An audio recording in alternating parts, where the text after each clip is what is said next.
आरबती पहि जाय तुम प्रेम परीक्षा ले हो, गिरिह प्रेरि पठये हो भवन, दूरी करे हो संदेह। अर्थात आप लोग पार्वती के पास जाकर उनके प्रेम की परीक्षा लीजिए और हिमाचल को कहकर पार्वती को घर भिजवाइए और उनके संदेह को दूर कीजिए।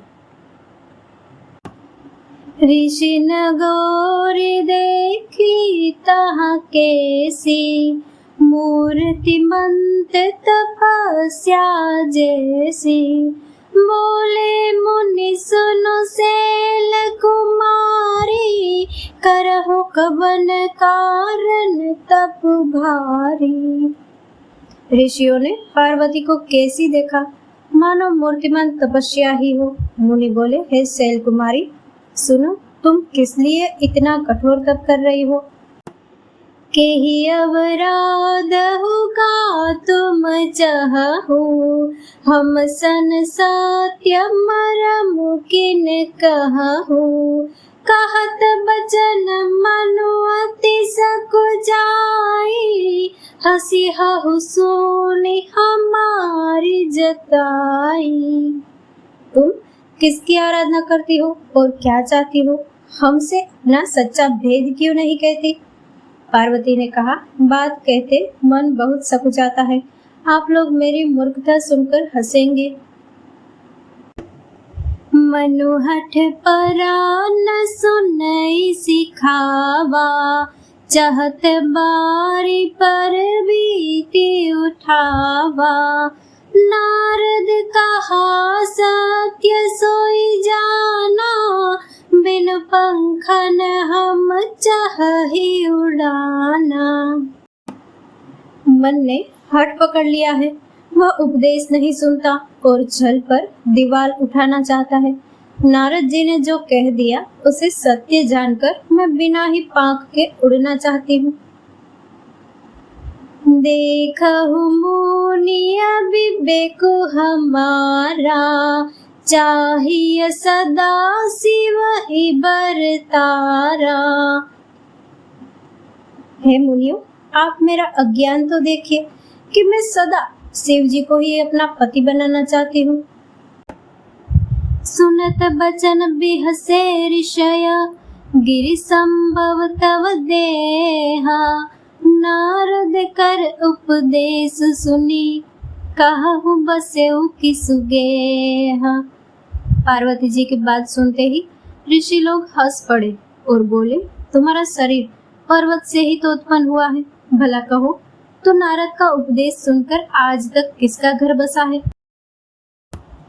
दक्ष सुतन उपदेश निजाई, तिन फिर भवन न देखा आई, चित्रकेतु कर घर अनुघाला, कनक कशिप कर पुनि असहाला। उन्होंने जाकर दक्ष के पुत्र को उपदेश दिया था, जिससे उन्होंने फिर लौटकर घर का मुंह भी नहीं देखा। चित्रकेतु के घर को नारद ने ही चौपट किया, फिर यही हाल हिरण्यकशिपु का हुआ। नारद सिख जे सुनहि नर नारी, अवसि होहि तजि भवनु भिखारी, मन कपटी तन सज्जन जीना, आपु सरिस सब ही चहकीना। जो स्त्री पुरुष नारद की सीख सुनते हैं वे घर बार छोड़कर अवश्य ही भिखारी हो जाते हैं। उनका मन तो कपटी है, शरीर पर सज्जनों के चिन्ह है, वे सभी को अपने समान बनाना चाहते हैं।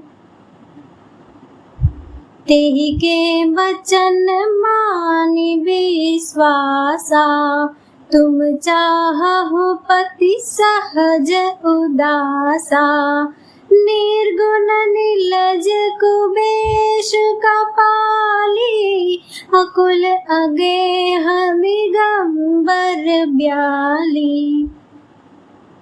उनके वचनों पर विश्वास मानकर तुम ऐसा पति चाहती हो जो स्वभाव से ही उदासीन, गुणहीन, निर्लज, बुरे वेश वाला, नर कपालों की माला पहनने वाला, कुलहीन, बिना घर बार का, नंगा और शरीर पर सांपों को लपेटे रखने वाला है। कहूँ कवन सुख अस बर आए, भले भोली हूँ ठग के बोराए। पंच कहे शिव सती बिबाई, पुनि अवरेरी मराए निताही। ऐसे वर के मिलने से कहो तुम्हें क्या सुख होगा।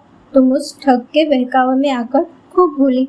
पहले पंचों के कहने से शिव ने सती से विवाह किया था, परंतु फिर उसे त्याग कर मरवा डाला।